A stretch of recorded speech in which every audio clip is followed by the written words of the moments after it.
everyone, this is Rachel with Songbird Crafts Inc., formerly Stamping Songbird. Today I'm going to use this die set from Spellbinders called Coastal Escape View.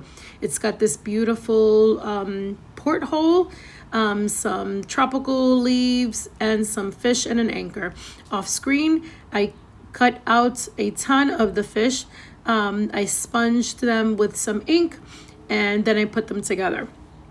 I'm using this Ranger Foundry wax. I think it's called Foundry wax.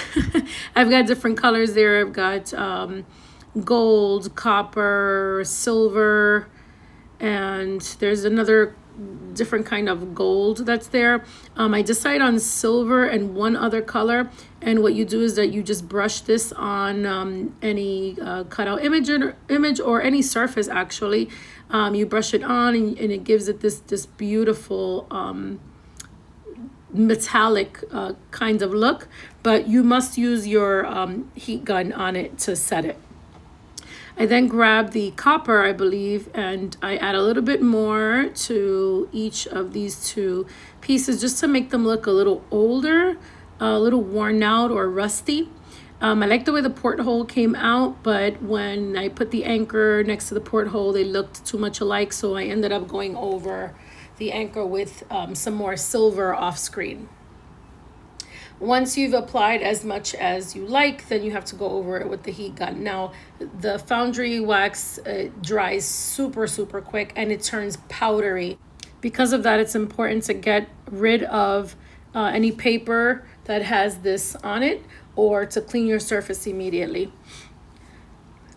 I cut out all of the circles that go with the porthole dies, and then I just add a black piece to the back just to make it a little sturdier, and then the larger circle becomes kind of like a frame around it. You can see that on that circle, I just sponged a little bit of blue and some brown to give it the effect that it's in the ocean. And then again, I always recommend make sure that you place all of your pieces on top of one another just to see what it looks like before you glue. Then I glue that there, and I realized that the anchor looks a lot like the porthole frame. So I move on to put my seaweed and the seashells and the fish. I go through all of the fish because I did cut them out of so many colors. There are only 2 layers, so it was easy to cut out many of them and then decide which 2 I liked. I then move around my seashell just to see where I would want that to be. I place that there.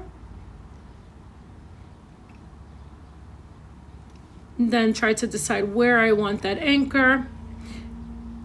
And I believe that's when I moved on to add a little more silver to the anchor off screen. Okay, I had forgotten to adhere the porthole to that black frame. So once I did that, I thought the portholes needed something. So you could put like enamel dots there, or some liquid enamel would be great in black or silver. But I had these little gems from Spellbinders. I think I got this as a freebie for an order that I made, and they fit perfectly in the little holes, so I thought that would look really nice there.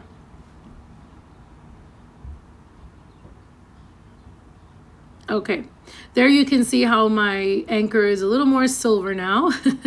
And now I have 3 pieces of cardstock to create the base and the front of the card. So I have a base of 4.25 by 5.5, and then I have a black piece which is 4 by 5.25, and then a blue piece which is just slightly smaller than the black piece. I thought that the blue needed a little bit of contrast between the white and the blue, so the black worked perfectly since there is black in the porthole design. I then add some double-sided tape and some liquid glue and placed my image in the center.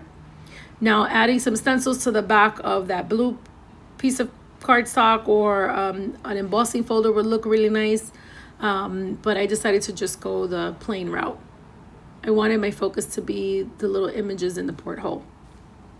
I add the anchor to the side, I place an acrylic block just to hold it down for a little bit, and then I move on to my sentiment. So this sentiment says another year, another adventure, which is actually part of the Weekender kit from Spellbinders, which I got to participate in this year. So it was in my stash, so I was going to use it, and it's perfect.